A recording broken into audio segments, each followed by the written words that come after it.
தமிழரின் இன்றைய முக்கிய செய்திகள்.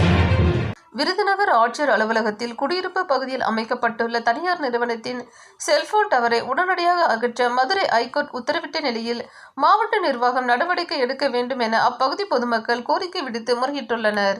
விருதுநகர் மாவட்டம் சிவகாசி மகாத்மா காந்தி குடியிருப்பு பகுதியில் தனியார் தொலைத்தொடர்பு நிறுவனம் சார்பில் செல்போன் டவர் அமைக்க ஆரம்பம் முதல் அப்பகுதி குடியிருப்பு வாசிகள் எதிர்ப்பு தெரிவித்தனர். தொலைத்தொடர்பு நிறுவனம் மதுரை ஹைகோர்ட்டில் வழக்கு தொடர்ந்தது. அப்பகுதி வாசிகளும் கிராம சபை கூட்டத்தில் தீர்மானம் நிறைவேற்றியும் அப்பகுதி வாசிகளும் நீதிமன்றத்தை நாடினர். இந்த வழக்கை விசாரித்த நீதிமன்றம் செல்போன் டவர் குடியிருப்பு பகுதியில் அமைக்கப்பட்டிருந்ததால் உடனடியாக அகற்ற மாவட்ட நிர்வாகம் நடவடிக்கை எடுக்க வேண்டும் என மாவட்ட நிர்வாகத்திற்கு உத்தரவு பிறப்பித்திருந்தது. இந்நிலையில் நீதிமன்றம் பிறப்பித்த உத்தரவை செயல்படுத்தாமல் மாவட்ட நிர்வாகம் அதிகாரிகள் காலம் தாழ்த்தி வருவதாக அப்பகுதி வாசிகள் குற்றம் சாட்டினர்.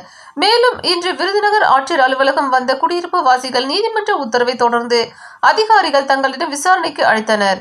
2 முறை விசாரணைக்கு ஆஜராகியும் எந்த நடவடிக்கையும் எடுக்கப்படவில்லை என அதிகாரிகள் அலைக்கழிப்பதாக தெரிவித்தனர்.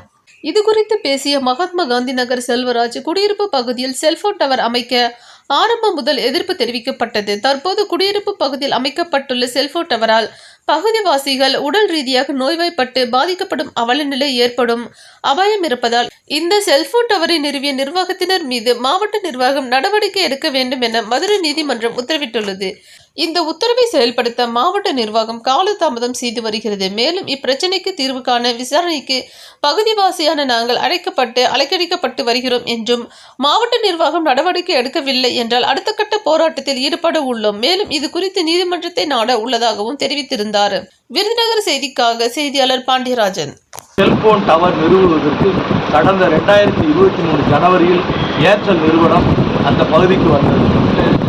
குடியிருப்பு பகுதி சுமார் 80 குடியிருப்பு பகுதியில் இருக்கின்ற இடத்தில் ஏர்டெல் நிறுவனம் உயர்கட்ட அலைக்கற்றை செல்போன் டவர் நிறுவினால் பொதுமக்களின் நலனை பாதிக்கின்ற புற்றுநோய், பெரியவர்களுக்கான இரத்த சோகை, இளம் பெண்களுக்கான கருச்சிதைவு, அவங்களுக்கு வரக்கூடிய பீரியட்ஸ் டைமிங் மற்றும் வயதானவர்களுக்கான தூக்கமின்மை போன்ற பல்வேறு வகையான நோய்களை உருவாக்கும் என்பதை கருத்தில் கொண்டு பொதுமக்கள் எதிர்ப்பு தெரிவித்தோம். அதை தாண்டி அதிகாரிகளின் கவனத்துக்கு கொண்டு சென்ற பின்பும் பணிகள் நடைபெற்ற பொழுது குடியிருப்பு பகுதியில் கருப்பு கொடி கட்டி எதிர்ப்பு தெரிவித்தோம். அதிகாரிகள் வந்தனர், பணிகள் நிறுத்தப்பட்டது. அந்த உயர் அலைக்கற்றை நிறுவனம் உயர்நீதிமன்றத்தை நாடியது. நாங்கள் அதனை அறிந்து கொண்டு கிராம சபையில் தீர்மானம் நிறைவேற்றினோம். அனைத்து கிராம ஊராட்சிகள் பகுதியில் மக்கள் சார்பாக குடியிருப்பு பகுதியில் டவர் நிறுவக்கூடாது, செல்போன் டவர் நிறுவக்கூடாது என தீர்மானம் அமைத்து உயர் அதிகாரிகளுக்கு மாவட்ட ஆட்சியர், சப் கலெக்டர், தாசில்தார், பிடிஓ, சம்பந்தப்பட்ட ஊராட்சி அனைத்து அதிகாரிகளுக்கும் பதிவு தபாலில் இந்த குடியிருப்பு பகுதியில் செல்போன் டவர் நிறுவக்கூடாது என கடிதம் அளித்தோம், மனு அளித்தோம். அதன் பின்பு அவர்கள் நீதிமன்றத்தை நாடி போலீஸ் பாதுகாப்புடன் கடந்த ஏப்ரலில் அந்த டவர் நிறுவுவதற்கு வந்தார்கள். மீண்டும் எதிர்ப்பு தெரிவித்து கருப்பு கொடி காட்டினோம்.